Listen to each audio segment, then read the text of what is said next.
Yes, everybody, welcome back to Talking Wolves. Welcome back to an update video on the channel. Happy weekend to you all. It's so warm still here in Wolverhampton.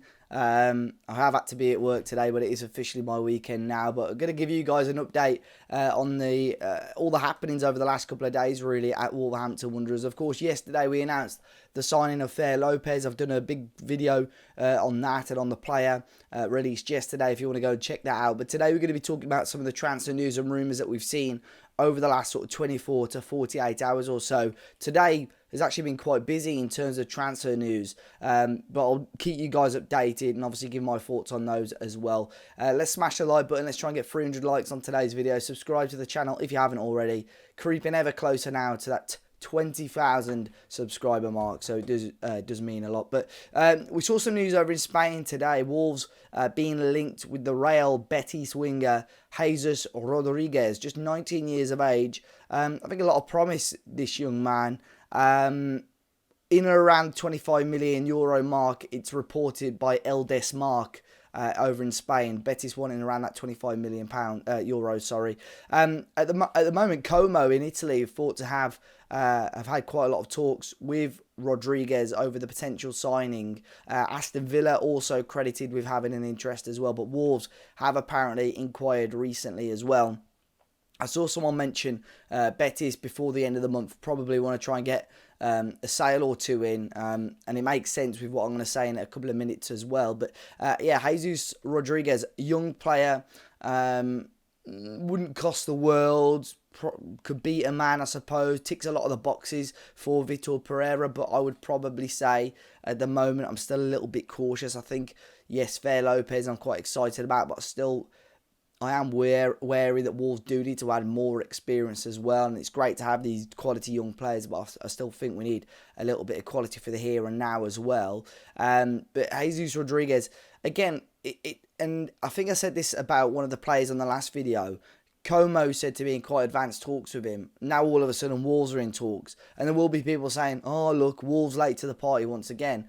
But what I actually think this is agents throwing another name into the mix and saying, look, sort of, poking the fire a little bit, saying, look, there's so many teams interested now. You better hurry up and make an acceptable bid, because there's other teams interested. And that's the case, I think, for the other rumour that I saw as well. Another Real Betis player, actually. This came from ABC Sevilla. And they were talking about Johnny Cardoso, the US international. Now, you may remember I spoke about him quite a lot during the January window, where Wolves, quite late on, I believe, were interested in maybe bringing Cardoso in at Molineux. But for whatever reason, that didn't come to fruition. He's really kicked on. He had a really decent second half of the season for Real Betis as well. And Atletico Madrid are said to be in advanced talks for him as well. Nothing agreed. So, of course, Wolves' name has been thrown into the mix once again. Napoli have been interested as well. But 23 years of age. Spurs do have an option to buy him as well, which was included in one of their other transfer dealings. But Real Betis were wanting around that 40 million euro mark. Again, for a player in the position that Johnny Cardoso is in, I don't think Wolves would warrant spending that much money on one player in that position. I mean, he's more of a central midfielder. Can probably play as that number 10, which I think Vitor Pereira probably liked him as in the January transfer window. But for that fee, I just can't see it happening. But once again, I think this is just Wolves' name being thrown into the mix at this point. I have no doubt there's interested in him, because obviously we saw it in the January window as well. But I just can't see that happening, if I'm honest. And I do think he will go elsewhere. Now, I mentioned experience. One player, interestingly, linked with Wolves yesterday was Kyle WalkerPeters. Now, this is a name that I'm sure a lot of you guys would have mentioned at the start of the summer, really. Looking at options. Obviously, Nelson Semedo's future, still question marks over. I have no doubt probably within the next, probably by this time next week, we'll understand what's going on with Nelson Semedo. He's got 9 days left of his contract at Wolverhampton Wanderers, and you would assume if he's going to stay at the club, he will sign it before it officially expires. But if he does go, Kyle WalkerPeters from Southampton is one of the names that Wolves are apparently considering. Going to be leaving Southampton on a free as a free agent. Tottenham have been linked with him. There's talk about Tottenham trying to bring in some homegrown players or homegrown at club players for them and the Champions League registrations and so on. Everton, I believe, were another team interested in him. Everton and Wolves have been thrown into the same mix of a lot of players over the summer so far, and there's another one that I'm going to mention shortly as well. And this was reported by Alistair Gold, who's probably one of the top tier journalists for Tottenham. It's weird, this one, because I certainly think Nelson Semedo is a better player than Kyle Walker-Peters. I'm not completely against this though. He could play on both sides of the defence. I think this sort of transfer still allows Rodrigo Gomez and Pedro Lima to probably get the game time they want as well.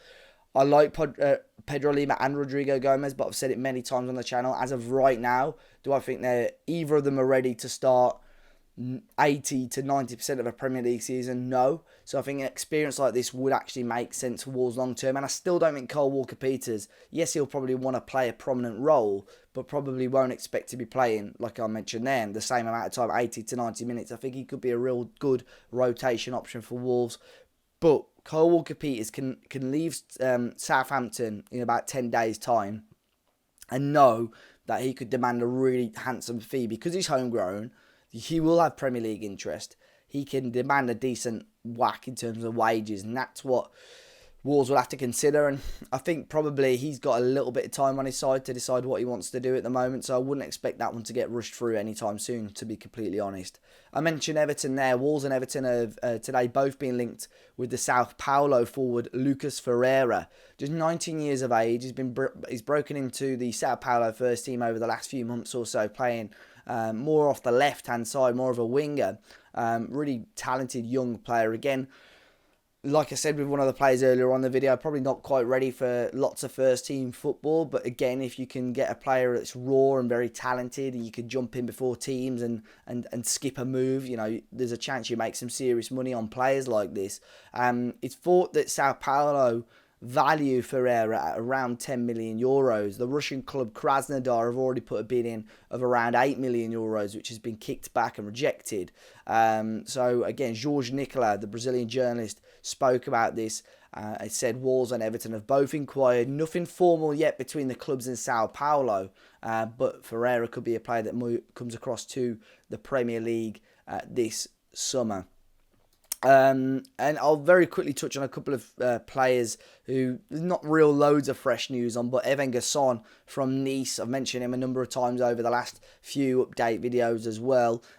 He was heavily linked with a move to Fenerbahce and had talks with Jose Mourinho, but it was reported by L'Equipe over in France over the last couple of days that Gasson is not interested in a move to Turkey. He doesn't want to join Fenerbahce, and the Nice forward, his priority is to either come to the Premier League or the Bundesliga.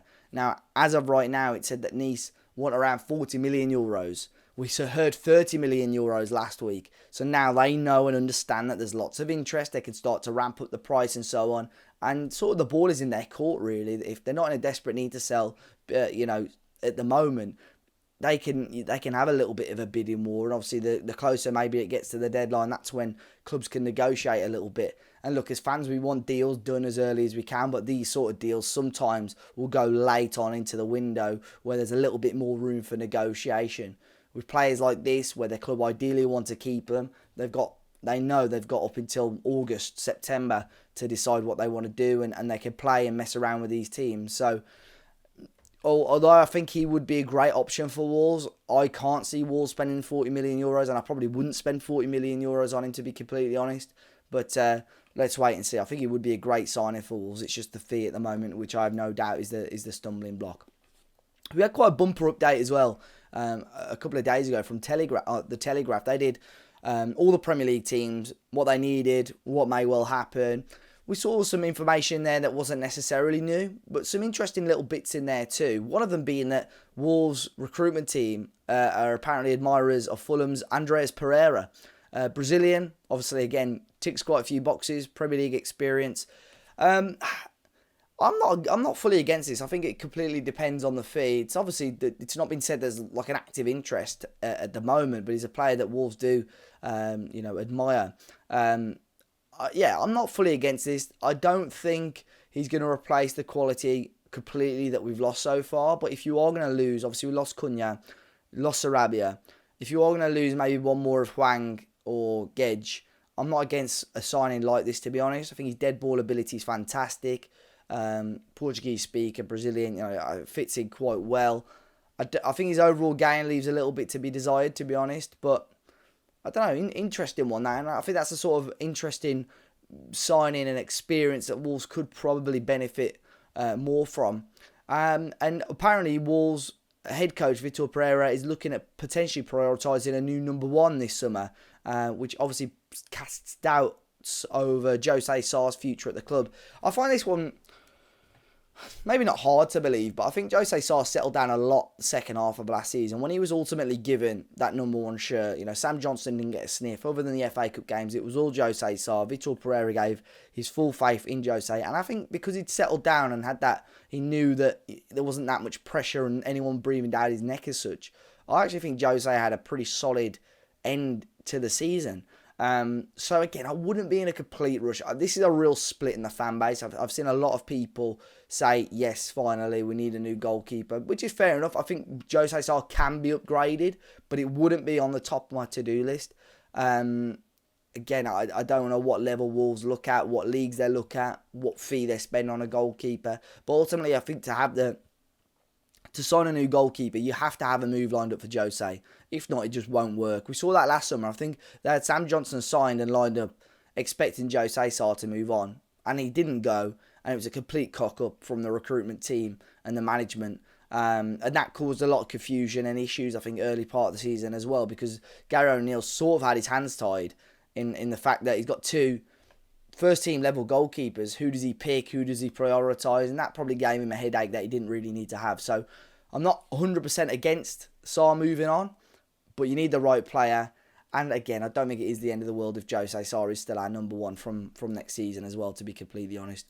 And two little bits to finish off as well. The Wolves women manager, Dan McNamara, he has committed his future to the club now. Of course, there was a lot of uncertainty at the end of last season with the Wolves women. There were some underhand things that had gone on at the top, and Wolves now have sort of said to the Wolves women players and staff, look, we want to back you completely. They've held their hands up. They've made mistakes. So the next season, with the way, I'm not expecting every single one of you watching this video to be updated with how the women's football side of things is working in England at the moment, but the way they're expanding and changing the Women's Super League, there's massive opportunities for Wolves women to grow as a football team at the moment. And Wolves have apparently said there is work underway to get new contracts sorted for key players, bring in new signings as well. And Dan McNamara staying at the club is a huge boost for the women's side of things as well.